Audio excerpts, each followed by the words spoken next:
Growing up, I learned about my papa's career working in a brewery, and because of this, we kind of became like a beer drinking kind of family. So I've always wondered what goes into the process, and I got to learn. We love to pour up a glass of locally brewed beer, but what's the process to make this deliciousness happen? Well, on a hopped up version of Employing Erin, we're going to learn how to make some beer. We're here at Lakewood Brewing Company, where founder Wim Ben says making beer is an art form.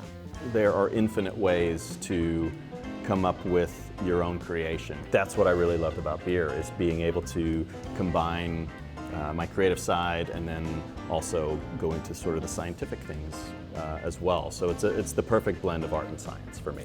Today, we're making a hazy IPA. All right, so here we have wheat. We're gonna put it in the mill. We're just gonna crack it open, and then that's gonna go that way and that way over to the brew house. All right, well, let's get this first part done then. Okay. 50 pounds of wheat. Who's gonna get it up there is the question. Okay. You got it? Yeah.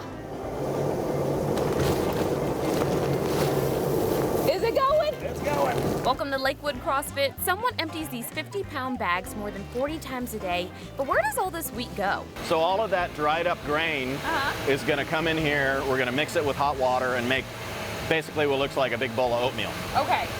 But what's happening in here is that the starch in the grain is getting converted to simple sugar, and it's going into the water.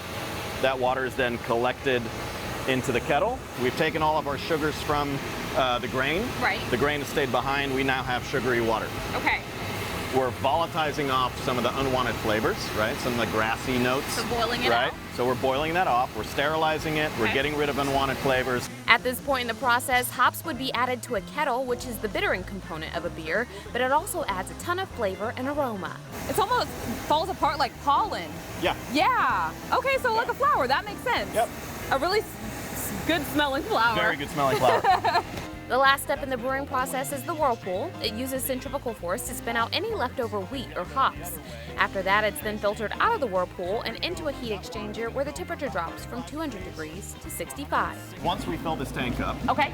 we're going to introduce our brewer's yeast. Okay. So tiny little microorganisms that are going to start eating up all the sugar and creating carbon dioxide. Okay. This is obviously very happy yeast. Yes. It's working hard. Making a lot of bubbles. And then once this slows down over about 7 days or so, what we're going to do is we're going to cool this tank down. The yeast are like little organisms. They eat up all the food inside and essentially make the beer. It will then fall to the bottom of the cone-shaped tank, and it will be filtered out to use in another batch of beer. Our freshly brewed beverage will then be filtered one more time, and bubbles will be added back in with CO2. So last step has got to be, let's package it up. These blank black cans go through this conveyor belt and are purged with carbon dioxide to get rid of any oxygen, because oxygen makes beer stale.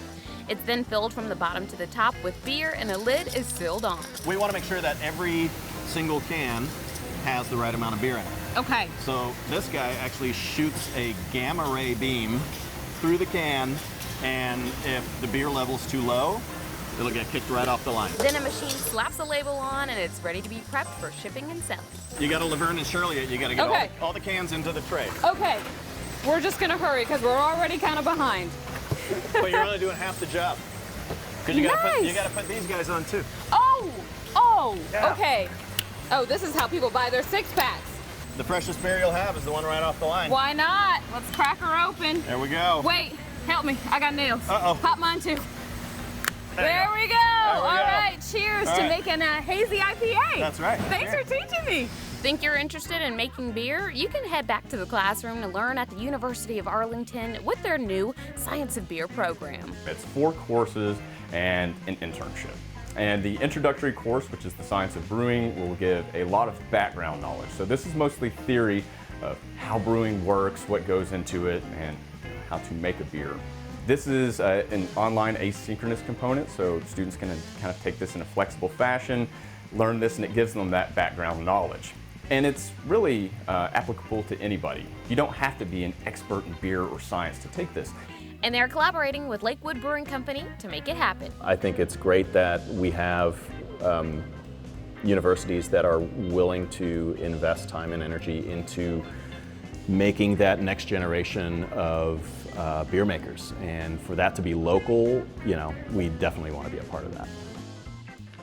Brewing beer could be in your future, so don't hesitate to look into this program because you don't have to be a UTA student to actually do it. The class is a certificate program and is open to everyone at the University of Arlington. It launches this fall, and you can learn more information at uta.edu and type in Science of Beer and what timing. You'll be happy to know that this Sunday is actually National Beer Day, so don't forget to celebrate.